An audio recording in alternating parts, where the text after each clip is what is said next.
ನಮಸ್ಕಾರ ವೀಕ್ಷಕರೇ, ಬನ್ನಿ ನಾಳೆ ನಿಫ್ಟಿ ಮತ್ತು ಬ್ಯಾಂಕ್ ನಿಫ್ಟಿ ಅನಲೈಸ್ ಮಾಡೋಣ. ಬನ್ನಿ, ನಿಫ್ಟಿದು 5 ಮಿನಿಟ್ಸ್ ಕ್ಯಾಂಡಲ್ಸ್ಟಿಕ್ ಚಾರ್ಟ್ ಸ್ನೇಹಿತರೆ ನೋಡಿ. ಮಾರ್ಕೆಟ್ ಓಪನ್ ಆಗಿದ್ದಲ್ಲಿ 23,344ರಲ್ಲಿ ಓಪನ್ ಆಯಿತು. ಫಸ್ಟ್ ಕ್ಯಾಂಡಲ್ 5 ಮಿನಿಟ್ಸ್ ಚಾರ್ಟ್ ನೋಡಿ, 5 ಮಿನಿಟ್ಸ್ ಕ್ಯಾಂಡಲ್ ನೋಡಿ. ಇಲ್ಲಿ ಓಪನ್ ಆಗಿಬಿಟ್ಟು ಲೋ 23,295ರಲ್ಲಿ ಲೋ ಆಯಿತು. ಹೀಗಾಗಿ ಒಂದು 300 ಸಪೋರ್ಟ್ ತೊಗೊಂಬಿಟ್ಟು ಮತ್ತೆ ಮಾರ್ಕೆಟು ರಿವರ್ಸ್ ಆಗಿ ಕಂಟಿನ್ಯೂಯಸ್ ಆಗಿ ಅಪ್ಸೈಡ್ ಮೂವ್ ಆಯಿತು. ಕೇವಲ ಒಂದು ತಾಸಿನಲ್ಲಿ 23,440 ಟಚ್ ಆಯಿತು ಸ್ನೇಹಿತರೆ. ಹೀಗಾಗಿ ಆಪ್ಷನ್ ಬಯಾಸ್ಗೆ ಮಾರ್ನಿಂಗ್ ಫಸ್ಟ್ ಅವರ್ ಏನಿದೆ ಅಲ್ಲ, ಒಂದು ಗೋಲ್ಡನ್ ಅಪಾರ್ಚುನಿಟಿ ಇತ್ತು ಇವತ್ತು ನಿಫ್ಟಿಯಲ್ಲಿ. ಏನಕ್ಕೆ ಅಂದರೆ ನೋಡಿ, ಫಸ್ಟ್ ಕ್ಯಾಂಡಲೇ ಒಂದು hammer, bullish hammer candle form ಆಗಿದೆ. ಅದರ ಮೇಲ್ಗಡೆ ಸೆಕೆಂಡ್ 5 ಮಿನಿಟ್ಸ್ ಕ್ಯಾಂಡಲ್ ಫಾರ್ಮ್ ಆಗಿದೆ. ಹೀಗಾಗಿ ಕಣ್ಣು ಮುಚ್ಚಿ ಆ ಒಂದು ಥರ್ಡ್ ಕ್ಯಾಂಡಲ್ನಲ್ಲಿ ಆಪ್ಷನ್, ಕಾಲ್ ಆಪ್ಷನ್ ನಿಫ್ಟಿಯಲ್ಲಿ ಬಾಯ್ ಮಾಡಿದರೆ, ಇಲ್ಲಿ ಸ್ಟಾಪ್ ಲಾಸ್ ಇಟ್ಟು ಬಾಯ್ ಮಾಡಿದರೆ ಕಂಟಿನ್ಯೂಸ್ ಆಗಿ 130ರಿಂದ 140 ಪಾಯಿಂಟ್ ಸಿಗೋದು.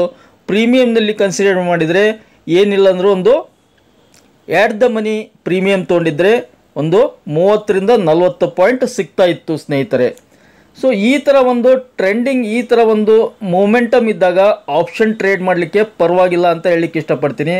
ಮತ್ತೆ ಏನಾಯಿತು, ಸೆಕೆಂಡ್ ಹಾಫ್ನಲ್ಲಿ ಮಾರ್ಕೆಟು ನೋಡಿ 440ರಲ್ಲಿ 2 ಸಲ ರಿಜೆಕ್ಟ್ ಆಗಿದೆ. ಕ್ಲಿಯರ್ ಸೈನ್ ಕೊಡ್ತಾ ಇದೆ, ಅಲ್ಲಿ ಮೇಲಕ್ಕೆ ಹೋಗೋಕ್ಕೆ ಆಗ್ತಾ ಇಲ್ಲ ಅಂದ್ಬಿಟ್ಟು ಅಲ್ಲಿಂದ ರಿಜೆಕ್ಟ್ ಆಗಿ ವಾಪಸ್ ಮತ್ತೆ 150 ಪಾಯಿಂಟ್ಸ್ ಡೌನ್ ಆಗಿದೆ. ಅಲ್ಲಿಂದ ರಿಜೆಕ್ಟ್ ಆಗಿಬಿಟ್ಟು ಕಂಟಿನ್ಯೂಸ್ ಡೌನ್ ಆಗಿ 23,320ರಲ್ಲಿ ಕ್ಲೋಸ್ ಆಗಿದೆ ಇವತ್ತಿನ ಮಾರ್ಕೆಟು. ಹೀಗಾಗಿ ಫಸ್ಟ್ ಅವರ್ನಲ್ಲಿ ಒಂದು ಅಪಾರ್ಚುನಿಟಿ ಇತ್ತು. ಮತ್ತು ಇಲ್ಲಿ ರಿಜೆಕ್ಷನ್ ಆದಾಗ ಯಾರಾದರೂ ಎಂಟ್ರಿ ಆಗಿದ್ದರೆ ಇಲ್ಲಿ ಸ್ಟಾಪ್ ಲಾಸ್ ಹಾಕಿಬಿಟ್ಟು ಈ ಕ್ಯಾಂಡಲ್ನಲ್ಲಿ ಎಂಟ್ರಿ ಆಗಿದ್ದರೆ ಮತ್ತೆ ಇಲ್ಲೊಂದು 20 ಪಾಯಿಂಟ್ ಸಿಗ್ತಾ ಇತ್ತು ಸ್ನೇಹಿತರೆ. ಈ ಥರ ವೇಟ್ ಆ್ಯಂಡ್ ವಾಚ್ ಮಾಡಬೇಕು. ಸ್ಪೆಷಲಿ ಆಪ್ಷನ್ ಬಾಯರ್ಸ್ ನಾ ಹೇಳ್ತಾ ಇರೋದು. ಆಪ್ಷನ್ ಬಾಯರ್ಸ್ ಇದ್ದರೆ ತುಂಬ ಒಂದು ತಾಳ್ಮೆಯಿಂದ ಕ್ಯಾಂಡಲ್ಸನ್ನು ವಾಚ್ ಮಾಡಿ, ಸಪೋರ್ಟು ರೆಸಿಸ್ಟೆನ್ಸ್ ವಾಚ್ ಮಾಡಿ ಪ್ಲೇ ಮಾಡಿದರೆ ಖಂಡಿತ ಪ್ರಾಫಿಟ್ ಆಗುತ್ತೆ. ಬನ್ನಿ, ಡೈಲಿ ಚಾರ್ಟ್ ಏನಿದೆ, ಏನು ಹೇಳುತ್ತೆ ನೋಡೋಣ. ನಾವು ನಿನ್ನೆ ಅನಲೈಸ್ ಮಾಡಿದ್ವಿ, ಒಂದು ಡೋಜಿ ಕ್ಯಾಂಡಲ್ ಫಾರ್ಮ್ ಆಗುತ್ತೆ ಅಂತ ನಾನು ನಿನ್ನೆ ಹೇಳಿದ್ದೆ. ಏನಕ್ಕೆ, ಒಂದು ಕ್ಲಾರಿಟಿ ಇಲ್ಲ ಮಾರ್ಕೆಟ್ನಲ್ಲಿ. ಇವತ್ತು ಅಮೇರಿಕಾದಲ್ಲಿ FOMC ಮೀಟಿಂಗ್ ಇದೆ. ಹೀಗಾಗಿ ಡೌನ್ ಸೈಡ್ ಓಪನ್ ಆದರೂ ಕೂಡ ಮತ್ತೆ ರೀಕ್ಲೇಮ್ ಆಗಿಬಿಟ್ಟು ಮತ್ತೆ ಮಾರ್ಕೆಟ್ ಏನಾಗುತ್ತೆ, ಡೋಜಿ ಕ್ಯಾಂಡಲ್ ಫಾರ್ಮ್ ಆಗುತ್ತೆ ಒಂದು ಅಂತ ಹೇಳಿದ್ದೆ. ಅದೇ ಥರನೇ ಇವತ್ತಿನ ಕ್ಯಾಂಡಲ್ ಕೂಡ ನೋಡಿ ಡೋಜಿ ಕ್ಯಾಂಡಲ್ ಫಾರ್ಮ್ ಆಗಿದೆ. ಕಂಟಿನ್ಯೂಯಸ್ 1, 2, 3 ಕ್ಯಾಂಡಲ್ಸ್ ಫಾರ್ಮ್ ಆಗಿವೆ. ಇನ್ನೊಂದು ಇಂಟ್ರೆಸ್ಟಿಂಗ್ ಏನಂದರೆ ನೋಡಿ, ಇಲ್ಲಿ ಪೋಲ್ ಥರ ಕಾಣ್ತಾ ಇದೆಯಲ್ಲ, pole, okay, pole and flag pattern form ಆಗಿದೆ. ಹೀಗಾಗಿ pole and flag pattern form ಆಗಿದೆ. ಹೀಗಾಗಿ ನಾಳೆ ಮೋಸ್ಟ್ ಪ್ರಾಬಬ್ಲಿ ಅಪ್ಸೈಡ್ ರ್ಯಾಲಿ ಕೊಡ್ಬೋದು. ಏನಾದರೂ ಅಮೇರಿಕಾದಲ್ಲಿ ಒಂದು ಡೋವಿಶ್ ಮೂಮೆಂಟಮ್ ಅಂದರೆ ರೇಟ್ ಕಟ್ ಮಾಡ್ತೀವಿ ಅಂತ ಸ್ವಲ್ಪ ಹಿಂಟ್ ಕೊಟ್ಟರೆ ಸಾಕು. ಪೋವೆಲ್ ಅವರು, ಯಾರು FOMC federal chairperson Jerome Powell ಅಮೇರಿಕದ್ದು, ಅವರು ಇವತ್ತು ರಾತ್ರಿ ಅಮೇರಿಕಾದಲ್ಲಿ FOMC ಮೀಟಿಂಗ್ ಇದೆ. Very important FOMC federal meeting ಇದೆ. ಅದನ್ನು ಗ್ಲೋಬಲ್ ಮಾರ್ಕೆಟ್ಸ್ ಎಲ್ಲ ಕ್ಲೋಸ್ ಆಗಿ ವಾಚ್ ಮಾಡ್ತಾ ಇವೆ. ಎಲ್ಲರೂ ಹೋಪ್ಸ್ ಏನಿದೆ, ಈ ಸಲ ಒಂದು ಡೋವಿಶ್ ಕಮೆಂಟ್ ಕೊಡ್ತಾರೆ ಅನ್ನೋದಿದೆ. ಆ ಥರ ಡೋವಿಶ್ ಕಮೆಂಟ್ ಅಂದರೆ, ಡೋವಿಶ್ ಅಂದರೆ ರೇಟ್ ಕಟ್ ಮಾಡ್ತೀವಿ ಅಂತ, ಆ ಥರ ಏನಾದರೂ ಕಮೆಂಟ್ ಸಿಕ್ತಂದರೆ ಮಾರ್ಕೆಟ್ ನಾಳೆ ಹ್ಯೂಜ್ ರ್ಯಾಲಿ ಸಿಗುತ್ತೆ. ನಾಳೆ 23,500 ಕ್ರಾಸ್ ಆಗ್ಬೋದು ಅಂತ ಈ ಚಾರ್ಟ್ ಹೇಳ್ತಾ ಇದೆ, ನಾನಲ್ಲ. ಸಪೋಸ್ ಮತ್ತೆ ರೇಟ್ ಕಟ್ ಮಾಡಲ್ಲ, ಇನ್ನೂ ಲೇಟ್ ಮಾಡ್ತೀವಿ ಅಂದ್ಬಿಟ್ರೆ ಮತ್ತೆ ಫಾಲ್ ಆಗಿ 23,000ವರೆಗೂ ಬಂದರೂ ಬರ್ಬೋದು. ಎರಡೂ ಆಪ್ಷನ್ ತಲೆಯಲ್ಲಿ ಇಟ್ಕೊಂಡಿರೋಣ. ಸಪೋಸ್ ರೇಟ್ ಕಟ್ ಮಾಡಲ್ಲ ಅಂಥೇಳಿ ಏನಾದರೂ ಸ್ಟ್ರಾಂಗ್ ಒಂದು ಕಮೆಂಟ್ ಕೊಟ್ಬಿಟ್ರೆ ಮಾರ್ಕೆಟ್ ಎಲ್ಲ ಫಾಲ್ ಆಗ್ತವೆ. 23,000 ಮೇಜರ್ ಸಪೋರ್ಟ್ ಬರುತ್ತೆ, ಅಲ್ಲಿವರೆಗೂ ಫಾಲ್ ಆಗ್ಬೋದು. ಎರಡೂ ಒಂದು ಆಪ್ಷನ್ಸ್ ಇರಲಿ. ಇನ್ನು ಸಪೋರ್ಟ್ 23,000, ರೆಸಿಸ್ಟೆನ್ಸ್ 23,500, ಅದನ್ನು ದಾಟಿದರೆ 650 ಒಂದು ಮೇಜರ್ಸ್ ರೆಸಿಸ್ಟೆನ್ಸ್ ಬರುತ್ತೆ. ನಂಗೆ ತಿಳ್ಮಟ್ಟಿಗೆ ನಾಳೆ 23,500ವರೆಗೆ ಹೋಗ್ಬೋದು ಅಂತ ಅನ್ನಿಸ್ತಾ ಇದೆ. ಇದು ಒಂದು daily candle stick chart. Weekly ನೋಡಿ, ವೀಕ್ಲಿ ಫಂಟಾಸ್ಟಿಕ್ ನೋಡಿ, ವೀಕ್ಲಿ ಎಷ್ಟು ಚೆನ್ನಾಗಿ ಫಾರ್ಮ್ ಆಗಿದೆ. ಲಾಸ್ಟ್ ವೀಕ್ದಂತೂ ಹೇಳಿದ್ದೀನಿ ನಿಮಗೆ, ಈ ಥರ ಕ್ಯಾಂಡಲ್ಲು ಎಲ್ಲಿ ನೋಡಲಿಕ್ಕೆ ಸಿಗಲ್ಲ. ಏನಕ್ಕೆ ಅಂದರೆ ದೊಡ್ಡ ವಿಕ್ಕು, ಒಂದು ಚಿಕ್ಕ body, bullish, purely bullish hammer candle. Bullish hammer candle ವೀಕ್ಲಿಯಲ್ಲಿ ಫಾರ್ಮ್ ಆಗಿದೆ ಅಂದರೆ ನೋಡಿ, ಈ ವಾರದ್ದು ಒಂದು ಚಿಕ್ಕ ಒಂದು ಕ್ಯಾಂಡಲ್ ಫಾರ್ಮ್ ಆಗಿದೆ.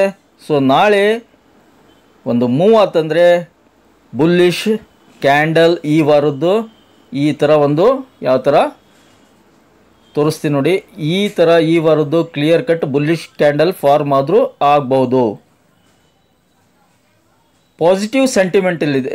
ಮಾರ್ಕೆಟು ಲಾಂಗ್ ಟೈಮ್ ಪರ್ಸ್ಪೆಕ್ಟಿವ್ ನೋಡೋದಾದರೆ, ಅಂದರೆ ಒಂದು 15 ದಿನ, 1 ವಾರ 2 ವಾರ ಟೈಮು ನೋಡೋದಾದರೆ ವೀಕ್ಲಿ ಚಾರ್ಟ್ನಲ್ಲಿ ಒಂದು ಪಾಸಿಟಿವ್ ಸೆಂಟಿಮೆಂಟ್ ಇದೆ. ಇನ್ನು ನೆಗೆಟಿವ್ ಸೆಂಟಿಮೆಂಟ್ ಬಂದಿಲ್ಲ ಮಾರ್ಕೆಟ್ನಲ್ಲಿ. ಅಂಟಿಲ್ ಬಜೆಟ್ ಮಾರ್ಕೆಟ್ನಲ್ಲಿ ಒಂದು ಮೂಮೆಂಟಮ್ ಬರುತ್ತೆ. ಬಜೆಟ್ ಇನ್ನೊಂದು 3-4 ದಿನ ಆಯ್ತಂದಾಗ ಅವಾಗ ಮಾರ್ಕೆಟ್ ರಿಜೆಕ್ಟ್ ಆಗ್ಬೋದು, ರಿಜೆಕ್ಷನ್ ತೊಗೋಬೋದು, ಒಂದು ಮೈಲ್ಡ್ ಡೌನ್ಫಾಲ್ ಆಗ್ಬೋದು ಆ ಟೈಮ್ನಲ್ಲಿ. ಆದರೆ ನಂಗೆ ತಿಳ್ಮಟ್ಟಿಗೆ ಇನ್ನೂ 1 ವಾರ 2 ವಾರ ಮಾರ್ಕೆಟ್ನಲ್ಲಿ ಅಪ್ಸೈಡ್ ರ್ಯಾಲಿ ಕೊಡೋ ಎಲ್ಲ ಚಾನ್ಸಸ್ ಇದೆ. ಬಜೆಟ್ಗಿಂತ ಮುಂಚೆನೇ 24,000 ನಿಫ್ಟಿ ಟಚ್ ಆದರೂ ಅಚ್ಚರಿ ಪಡಬೇಕಾಗಿಲ್ಲ. ಸೊ ನಾಳಿದ್ದು ಕನ್ಸಿಡರ್ ಮಾಡಿದರೆ, ಚಾರ್ಟ್ ನೋಡಿದರೆ ಬುಲ್ಲಿಶ್ ಮೂಮೆಂಟಮ್ ಇದೆ ಅಂತ ಅನ್ನಿಸ್ತಾ ಇದೆ. ಬನ್ನಿ ಬ್ಯಾಂಕ್ ನಿಫ್ಟಿ ನೋಡೋಣ. ಬ್ಯಾಂಕ್ ನಿಫ್ಟಿ ನೋಡಿ ಎಷ್ಟು ಒಂದು ಬಿಗ್ ಅಪರ್ಚುನಿಟಿ ಇತ್ತು ಆಪ್ಷನ್ ಬಯಸ್ಗೆ. ಅಂದರೆ 49,857ರಲ್ಲಿ ಮಾರ್ಕೆಟ್ ಓಪನ್ ಆಗಿಬಿಟ್ಟು 49,697 ಲೋ ಮಾಡಿದೆ. ಅಲ್ಲಿಂದ ಮಾರ್ಕೆಟ್ ತಿರುಗಿ ನೋಡಿಲ್ಲ, ಕಂಟಿನ್ಯೂ ಅಪ್ಸೈಡ್ ರ್ಯಾಲಿ ಎಲ್ಲಿವರೆಗೆ 50,200ವರೆಗೆ ಕಂಟಿನ್ಯೂ ಒನ್ ವೇ ರ್ಯಾಲಿ ಕೊಟ್ಟಿದೆ ಸ್ನೇಹಿತರೆ. 50,200ವರೆಗೆ ಕೇವಲ 1ರಿಂದ 1.5 ತಾಸಿನಲ್ಲಿ ಎಷ್ಟು ಪಾಯಿಂಟು, ಆಲ್ಮೋಸ್ಟ್ ಆಲ್ ಒಂದು 400 ಪಾಯಿಂಟು ಅಪ್ಸೈಡ್ ರ್ಯಾಲಿ ಕೊಟ್ಟಿದೆ. ಹೀಗಾಗಿ ಆಪ್ಷನ್ ಬಯಸ್ಗೆ ಈ ಥರ ಮೂಮೆಂಟಮ್ ಇದ್ದಾಗ ಬಿಗ್ ಅಪಾರ್ಚುನಿಟಿ ಅಂತ ಹೇಳಿಕ್ಕೆ ಇಷ್ಟಪಡ್ತೀನಿ. ಮಿಸ್ ಮಾಡ್ಕೋಬಾರ್ದು ಈ ಥರ ಅಪಾರ್ಚುನಿಟಿ ಇದ್ದಾಗ. ನೋಡಿ ಇಲ್ಲಿ ಕ್ಲಿಯರ್ ಒಂದು ಇಲ್ಲಿಂದ ಸಪೋರ್ಟ್ ತೊಗೊಂಡ್ಬಿಟ್ಟು ಇಲ್ಲಿ 49,700 ಸಪೋರ್ಟ್ ತೊಗೊಂಡ್ಬಿಟ್ಟು ಅಪ್ಸೈಡ್ ರ್ಯಾಲಿ ಸ್ಟಾರ್ಟ್ ಆಗಿದೆ. ಯಾವಾಗ ಡೇದ್ದು 5 ಮಿನಿಟ್ಸ್ದು ಫಸ್ಟ್ ಕ್ಯಾಂಡಲ್ ಕ್ರಾಸ್ ಆಯಿತು ಅವಾಗ ನಾವು ಬಾಯ್ ಮಾಡಿದ್ರು ನಮಗೆ ಪ್ರೀಮಿಯಮ್ನಲ್ಲಿ ಆ್ಯಡ್ ದ ಮನಿ ಏನಿಲ್ಲ ಅಂದರೂ ಒಂದು 50ರಿಂದ 60 ಪಾಯಿಂಟ್ ಸಿಗ್ತಾಯಿತ್ತು ಸ್ನೇಹಿತರೆ. ಮತ್ತು 50,200 50,200ನಲ್ಲಿ ತುಂಬ ದಿನದಿಂದ ಒಂದು ಸ್ಟ್ರಾಂಗ್ ರೆಸಿಸ್ಟೆನ್ಸ್ ಫೇಸ್ ಆಗ್ತಾ ಇದೆ. ಅಲ್ಲಿ ಒಂದು 2 ಸಲ ಟಚ್ ಆಗಿಬಿಟ್ಟು ಅಲ್ಲಿಂದ ರಿಜೆಕ್ಟ್ ಆಗಿ ಮಾರ್ಕೆಟ್ ಫಾಲ್ ಆಗಿದೆ. ಫಾಲ್ ಆಗಿಬಿಟ್ಟು ಡೇ ಲೋ ಎಲ್ಲಿಗೆ 49,895ರಲ್ಲಿ ಕ್ಲೋಸ್ ಆಗಿದೆ. ಆಲ್ಮೋಸ್ಟ್ ಆಲ್ 49,800ರಲ್ಲಿ ಕ್ಲೋಸ್ ಆಗಿತ್ತು. ಬಟ್ ಕರೆಕ್ಷನ್ ಆಗಿಬಿಟ್ಟು 895 ತೋರಿಸ್ತಾ ಇದೆ ಮಾರ್ಕೆಟು. ಫಸ್ಟ್ ಅವರ್ನಲ್ಲಿ ಅಪಾರ್ಚುನಿಟಿನ ಯೂಸ್ ಮಾಡ್ಕೊಂಡ್ಬಿಟ್ಟು ಬಿಟ್ಟು ಬಿಡಬೇಕು. ರಿಜೆಕ್ಷನ್ ಆದಾಗ ಸ್ಮಾರ್ಟ್ ಪ್ಲೇಯರ್ಸ್ ಇದ್ದರೆ ಕ್ಯಾಂಡಲ್ಸು ಸಪೋರ್ಟ್ ನೋಡಿ, ಈ ಸಪೋರ್ಟ್ ಒಂದು ಬ್ರೇಕ್ ಆದಾಗ ಇದನ್ನು ಸ್ಟಾಪ್ ಲಾಸ್ ಅಂತ ಇಟ್ಬಿಟ್ಟು ಇಲ್ಲೇ ಪುಟ್ ಬೈ ಮಾಡಿದರೆ ಅಗೇನ್ ಸೆಕೆಂಡ್ ಹಾಫ್ನಲ್ಲಿ ಒಂದು ಒಳ್ಳೆ ಅಪಾರ್ಚುನಿಟಿ ಅರ್ನ್ ಮಾಡಲಿಕ್ಕೆ ಅಂತ ಹೇಳಲಿಕ್ಕೆ ಇಷ್ಟಪಡ್ತೀನಿ. ಇನ್ನು ಡೈಲಿ ಚಾರ್ಟ್ ನೋಡೋದಾದರೆ, ಡೈಲಿ ಚಾರ್ಟು ನೋಡಿ, ಡೈಲಿ ಚಾರ್ಟ್ ನಿನ್ನೆ ಹೇಳಿದ್ವಿ ನಾವು. ಬ್ಯಾಂಕ್ ನಿಫ್ಟಿಯಲ್ಲಿ ಒಂದು ಮೇಜರ್ ಒಂದು ರ್ಯಾಲಿ ಪೆಂಡಿಂಗ್ ಇದೆ. ಆಮೇಲೆ FOMC ಮೀಟಿಂಗ್ ಅಮೇರಿಕಾದಲ್ಲಿ ಇರೋದ್ರಿಂದ ನಾಳೆ ಕೂಡ ಒಂದು ಮಾರ್ಕೆಟ್ನಲ್ಲಿ ಯಾವುದೇ ಮೂಮೆಂಟಮ್ ಇರಲ್ಲ. ಒಂದು ಡೋಜಿ ಕ್ಯಾಂಡಲ್ ಫಾರ್ಮ್ ಆಗುತ್ತೆ ಅಂತ ಹೇಳಿದ್ವಿ ನೋಡಿ. ಮತ್ತು ಡೋಜಿ ಕ್ಯಾಂಡಲ್ ಫಾರ್ಮ್ ಆಗಿದೆ. Continue 3 days doji candles. ಏನು ಹೇಳ್ತಾ ಇದೆ ಅಂದರೆ ಮಾರ್ಕೆಟ್ನಲ್ಲಿ ಕ್ಲಾರಿಟಿ ಇಲ್ಲ. ಎದಕ್ಕೆ ಕ್ಲಾರಿಟಿ ಇಲ್ಲ, ಏನಕ್ಕೆ ಕ್ಲಾರಿಟಿ ಇಲ್ಲ ಅಂದರೆ ಅಮೇರಿಕದ್ದು ಫೆಡ್ ಪಾಲಿಸಿನ ವೇಟ್ ಮಾಡ್ತಾ ಇವೆ ಗ್ಲೋಬಲ್ ಮಾರ್ಕೆಟ್ಸು. ಸೊ ನಾಳೆ ಏನಾದರೂ ಪಾಸಿಟಿವ್, ಇವತ್ತು ರಾತ್ರಿ ಪೋವೆಲ್ ಅವರು ಒಂದು ಪಾಸಿಟಿವ್ ಕಮೆಂಟ್ ಬಂತಂದರೆ ನಾಳೆ ಹ್ಯೂಜ್ ರ್ಯಾಲಿ 50,200 ಕ್ರಾಸ್ ಆಗುತ್ತೆ, ಅಪ್ ಟು 51,000ವರೆಗೂ ಬಂದರೂ ಅಚ್ಚರಿ ಪಡಬೇಕಾಗಿಲ್ಲ. ಇದನ್ನೆಲ್ಲ ಟಚ್ ಆಗುತ್ತೆ ಅಂತ ಹೇಳಲಿಕ್ಕೆ ಇಷ್ಟಪಡ್ತೀನಿ. ನಾಳೆ ಏನಾದರೂ ನಾಳೆದು ಸಪೋರ್ಟು ರೆಸಿಸ್ಟೆನ್ಸ್ ನೋಡೋದಾದರೆ ಕ್ಲಿಯರ್ ಕಟ್ ಸಪೋರ್ಟು 49,500 ಬರುತ್ತೆ. 49,500 ಒಂದು ಸಪೋರ್ಟ್ ಬರುತ್ತೆ. ಹಾಗೆ ರೆಸಿಸ್ಟೆನ್ಸ್ ನೋಡೋದಾದರೆ 50,200 ಮತ್ತು 50,200 ಒಂದು ರೆಸಿಸ್ಟೆನ್ಸ್ ಇದೆ. 50,200 ಒಂದು ರೆಸಿಸ್ಟೆನ್ಸ್ ಇದೆ. 49,500 ಒಂದು ಸಪೋರ್ಟ್ ಆಗಿ ಆ್ಯಕ್ಟ್ ಮಾಡುತ್ತೆ.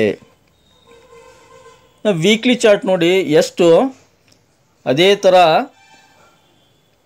ನೋಡಿ, ಬಿಗ್ ಒಂದು ಹ್ಯಾಮರ್ ಕ್ಯಾಂಡಲ್, ಅದರ ಪಕ್ಕಕ್ಕೆ ಚಿಕ್ಕ ಒಂದು ಡೋಜಿ ಕ್ಯಾಂಡಲ್, ನಾನ್ ಡಿಸೈಡಿವ್ ಡೋಜಿ ಕ್ಯಾಂಡಲ್. ಅದು ಯಾವ ಕಡೆ ಮೂವ್ ಆಗುತ್ತೆ ನಾಳೆ ಅದರ ಮೇಲೆ ವೀಕ್ಲಿ ಚಾರ್ಟು ಡಿಸೈಡ್ ಆಗುತ್ತೆ. ಅಪ್ಸೈಡ್ ಮೂವ್ ಆದರೆ ಈ ಥರ ಒಂದು ಕ್ಯಾಂಡಲ್ ಫಾರ್ಮ್ ಆಗುತ್ತೆ. ಡೌನ್ ಸೈಡ್ ಮೂವ್ ಆದರೆ ಈ ಥರ ಡೌನ್ ಸೈಡ್ ಕ್ಯಾಂಡಲ್ ಫಾರ್ಮ್ ಆಗುತ್ತೆ. ಸೊ ನಂಗೆ ತಿಳಿಮಟ್ಟಿಗೆ ನಾಳೆ ಅಪ್ಸೈಡ್ ರ್ಯಾಲಿ ಕೊಡ್ಬೋದು. ಫ್ರೈಡೇ ಮತ್ತು ಮೂಮೆಂಟಮ್ ಬಂದ್ಬಿಟ್ಟು ಇಲ್ಲಿವರೆಗೆ ಒಂದು ಟಚ್ ಆಗ್ಬೋದು. ಈ ವಾರದ ಕ್ಯಾಂಡಲ್ ಈ ಥರ ಫಾರ್ಮ್ ಆಗ್ಬೋದು ಅಂತ ಹೇಳಲಿಕ್ಕೆ ಇಷ್ಟಪಡ್ತೀನಿ. ನೋಡಿ, ಅಮೇರಿಕದ್ದು ಒಂದು ಕನ್ಸ್ಯೂಮರ್ ಪ್ರೈಸ್ ಇಂಡೆಕ್ಸ್ ಅಂದರೆ CPI ಹಣದುಬ್ಬರದ ಒಂದು ರಿಪೋರ್ಟ್ ಬರೋದಿದೆ. ಇವತ್ತು ಸಾಯಂಕಾಲ 6 ಗಂಟೆಗೆ ಎಷ್ಟು ಫೋರ್ಕಾಸ್ಟ್ ಮಾಡಿದ್ದಾರೆ? 3.4 ಇದೆ. ಸಪೋಸ್ 3.4 ಬಂದರೆ ವೆಲ್ ಆ್ಯಂಡ್ ಗುಡ್. 3.4ಕ್ಕಿಂತ ಕೆಳಗೆ ಬಂದ್ರಂತರೂ ತುಂಬ ಹ್ಯಾಪಿ ಆಗುತ್ತೆ ಮಾರ್ಕೆಟು, ತುಂಬ ಖುಷಿ ಆಗುತ್ತೆ ಮಾರ್ಕೆಟ್ಗೆ. ಕಡಿಮೆ ಬಂತು ಅಂತ ಹಣದುಬ್ಬರ ಪ್ರೈಸು, CPI ಇನ್ಫ್ಲೇಷನ್ ಅಂತಾರೆ, ಇನ್ಫ್ಲೇಷನ್ದು ಇಂಡೆಕ್ಸ್ ಇದು. ಕಡಿಮೆ ಬಂತಂದರೆ ಫಂಟಾಸ್ಟಿಕ್, ಮಾರ್ಕೆಟು ರ್ಯಾಲಿ ಕೊಡುತ್ತೆ 100%. ಸಪೋಸ್ 3.4 ಇದ್ದಿದ್ದ 3.5 ಆ ಥರ ಏನಾದರೂ ಬಂದುಬಿಟ್ರೆ ಮಾರ್ಕೆಟ್ ಫಾಲ್ ಆಗೋ ಎಲ್ಲ ಚಾನ್ಸಸ್ಸು ಇರುತ್ತೆ. US CPI ಇನ್ಫ್ಲೇಷನ್ ಸ್ನೇಹಿತರೆ, ಅದ್ರ ಜೊತೆಗೇ ಇವತ್ತು ಇಂಡಿಯಾದ್ದು CPI ಇನ್ಫ್ಲೇಷನ್ ಕೂಡ ರೇಟಿಂಗ್ ಬರೋದಿದೆ, ಅದು ಇನ್ನೂ ಬಂದಿಲ್ಲ ಸ್ನೇಹಿತರೆ. ಹಾಗೆ ನೋಡಿ, ಫೆಡ್ ಇಂಟ್ರೆಸ್ಟ್ ರೇಟ್ ಡಿಸಿಷನ್ ರಾತ್ರಿ 11:00 ಇಂಡಿಯನ್ ಟೈಮ್ ಪ್ರಕಾರ, ಭಾರತೀಯ ಕಾಲಮಾನ ಪ್ರಕಾರ ರಾತ್ರಿ 11:00 ಅಮೇರಿಕಾದಲ್ಲಿ ಫೆಡ್ ಇಂಟ್ರೆಸ್ಟ್ ರೇಟ್ ಡಿಸಿಷನ್ ತೊಗೊತಾ ಇದ್ದಾರೆ. FOMC ಮೀಟಿಂಗ್ ಇದೆ, ಎಕನಾಮಿಕ್ ಪ್ರೊಜೆಕ್ಷನ್ ಮಾಡ್ತಾ ಇದ್ದಾರೆ. 5.50 ಫೋರ್ಕಾಸ್ಟ್ ಇದೆ. 5.50 ಯಥಾಸ್ಥಿತಿಯಲ್ಲಿ ಇಟ್ಟರೂ ಪರವಾಗಿಲ್ಲ, ಅಥವಾ 5.50ಕ್ಕಿಂತ ಕಡಿಮೆ ಬಂದುಬಿಟ್ರೆ 5.20 ಏನಾದರೂ ರೇಟ್ ಕಟ್ ಮಾಡಿದರೆ, ರೇಟನ್ನು ಕಟ್ ಮಾಡಿದರೆ, ಇಂಟ್ರೆಸ್ಟ್ ರೇಟ್ ಕಟ್ ಮಾಡಿದರೆ ಮಾರ್ಕೆಟ್ಗೆ ಬಿಗ್ ಬೂಸ್ಟಪ್ ರ್ಯಾಲಿ ಸಿಗುತ್ತೆ. ಜಾಸ್ತಿ ಅಂತರೂ ಮಾಡಲ್ಲ, ಏನಕ್ಕೆಂದರೆ 2 ವರ್ಷ ಆಯ್ತು ಇವಾಗ. ಈ ಎಲ್ಲ ಮೋಸ್ಟ್ ಪ್ರಾಬಬ್ಲಿ ಇನ್ಫ್ಲೇಷನ್ ರೇಟ್ ಏನಾದರೂ ಕಡಿಮೆ ಬಂತಂದರೆ ಅದು ಒಂದು ಪಾಸಿಟಿವ್ ಸೆಂಟಿಮೆಂಟ್ ಮಾರ್ಕೆಟ್ಗೆ. ಇವೆರಡು ಮೋಸ್ಟ್ ಇಂಪಾರ್ಟೆಂಟ್ ಇದೆ. ನಾಳೆಯ ಒಂದು ಮಾರ್ಕೆಟ್ ಒಂದು ಮೂವ್ ಆಗಲಿಕ್ಕೆ ಒಂದು ಡಿರೆಕ್ಷನ್ ಕೊಡ್ತವೆ ಅಂತ ಹೇಳಲಿಕ್ಕೆ ಇಷ್ಟಪಡ್ತೀನಿ. ನೋಡಿ, ಡೌ ಜೋನ್ಸ್ ಇನ್ನೂ ಓಪನ್ ಆಗಿಲ್ಲ ಅಮೇರಿಕನ್ ಮಾರ್ಕೆಟು, ಆದರೆ ಡೌ ಫ್ಯೂಚರ್ಸ್ ನೋಡಿ ಎಷ್ಟಿದೆ, 38 ಪಾಯಿಂಟ್ ಪಾಸಿಟಿವ್ನಲ್ಲಿದೆ. ಇವಾಗ ಸಂಜೆ 5:10 38 ಪಾಯಿಂಟ್ ಪಾಸಿಟಿವ್ನಲ್ಲಿ ಟ್ರೇಡ್ ಆಗ್ತದೆ. US 500 6 ಪಾಯಿಂಟ್ ಪ್ಲಸ್ನಲ್ಲಿದೆ. ಟೆಕ್ 100 25 ಪಾಯಿಂಟ್ ಪ್ಲಸ್ನಲ್ಲಿದೆ. ಓಕೆ, ಪ್ರೆಸೆಂಟ್ ಇವಾಗ US ಫ್ಯೂಚರ್ಸು ಪಾಸಿಟಿವ್ ಟೆರಿಟರಿಯಲ್ಲಿ, ಮೈಲ್ಡ್ ಪಾಸಿಟಿವ್ ಟೆರಿಟರಿಯಲ್ಲಿ ಟ್ರೇಡ್ ಆಗ್ತಾ ಇವೆ ಸ್ನೇಹಿತರೆ. ಇನ್ನು ವೆರಿ ಇಂಪಾರ್ಟೆಂಟ್ ನೋಡಿ, SGX ನಿಫ್ಟಿ ಅಥವಾ ಗಿಫ್ಟ್ ನಿಫ್ಟಿ ಅಂತ ಕರೀತೀವಿ ನಾವು, ಅದು ಇವಾಗ ಕೇವಲ -16 ಪಾಯಿಂಟ್ ಮೈನಸ್ನಲ್ಲಿ ಟ್ರೇಡ್ ಆಗ್ತಾ ಇದೆ. ಇದು ಕೂಡ ಅಮೇರಿಕಾದ್ದು FOMC ಮೀಟಿಂಗನ್ನು ಕ್ಲೋಸ್ ಆಗಿ ವಾಚ್ ಮಾಡುತ್ತೆ. ರಾತ್ರಿ ಡಿಸಿಷನ್ ನಂತರ ಇದರಲ್ಲಿ ಒಂದು ಅಪ್ಸೈಡ್ ಅಥವಾ ಲೋ ಸೈಡ್ ಒಂದು ಮೊಮೆಂಟಮ್ ಸ್ಟಾರ್ಟ್ ಆಗುತ್ತೆ ಸ್ನೇಹಿತರೆ. ಅಮೇರಿಕನ್ ಮಾರ್ಕೆಟ್ ನೋಡ್ಕೊಂಡ್ಬಿಟ್ಟು, ಅಲ್ಲಿ ಡಿಸಿಷನ್ ನೋಡ್ಕೊಂಡ್ಬಿಟ್ಟು ನಾಳೆಯ ಮಾರ್ಕೆಟ್ ಡಿಪೆಂಡ್ ಆಗುತ್ತೆ ಅಂತ ಕ್ಲಿಯರಾಗಿ ಹೇಳಲಿಕ್ಕೆ ಇಷ್ಟಪಡ್ತೀನಿ. ಇನ್ನು FIDA ಡೇಟಾ ಇನ್ನೂ ಅಪ್ಡೇಟ್ ಆಗಿಲ್ಲ, ಹೀಗಾಗಿ ಅದನ್ನು ಹೇಳಲಿಕ್ಕೆ ಸಾಧ್ಯ ಆಗ್ತಾ ಇಲ್ಲ. ಐ ಹೋಪ್ ನಾಳೆ ಮೋಸ್ಟ್ ಪ್ರಾಬಬ್ಲಿ ರೇಟ್ ಕಟ್ ಮೇಲೆ ಎಲ್ಲ ಮಾರ್ಕೆಟು ಡಿಪೆಂಡ್ ಆಗಿರುತ್ತೆ. ಹೀಗಾಗಿ ನಾಳೆಯ ಮಾರ್ಕೆಟು ವೆರಿ ಇಂಪಾರ್ಟೆಂಟ್ ಅಂತೂ ಇಂಟ್ರೆಸ್ಟಿಂಗ್ ಒಂದು ಸೆಷನ್ ಆಗಿರುತ್ತೆ. ಸ್ಪೆಷಲಿ ಆಪ್ಷನ್ ಬಯರ್ಸ್ಗೆ ಏನಾದರೂ ರೇಟ್ ಕಟ್ ಮಾಡಿದ್ರಂದರೆ ಹ್ಯೂಜ್ ಒನ್ ಸೈಡ್ ರ್ಯಾಲಿ ಸಿಗುತ್ತೆ. ಆಪ್ಷನ್ ಬಯಾಸು ಬಾಯ್ ಮಾಡಲಿಕ್ಕೆ ಟ್ರೆಂಡಿಂಗ್ ಡೇ ಅಂತ ಹೇಳಲಿಕ್ಕೆ ಇಷ್ಟಪಡ್ತೀನಿ. ಓಕೆ ಫ್ರೆಂಡ್ಸ್, ಐ ಹೋಪ್ ನಿಮಗೆ ಈ ಒಂದು ಚಿಕ್ಕ ಮಾಹಿತಿ ಇಷ್ಟ ಆಗಿದೆ ಅಂದ್ಕೊಂಡಿದ್ದೀನಿ. ಇಷ್ಟ ಆಗಿದ್ದರೆ ಮತ್ತೆ ತಡ ಬೇಗ ಚಾನಲ್ಗೆ ಸಬ್ಸ್ಕ್ರೈಬ್ ಮಾಡಿ, ಕಮೆಂಟ್ ಮಾಡಿ, ಹಾಗೆ don't forget to hit the like button. Thank you friends, thank you all.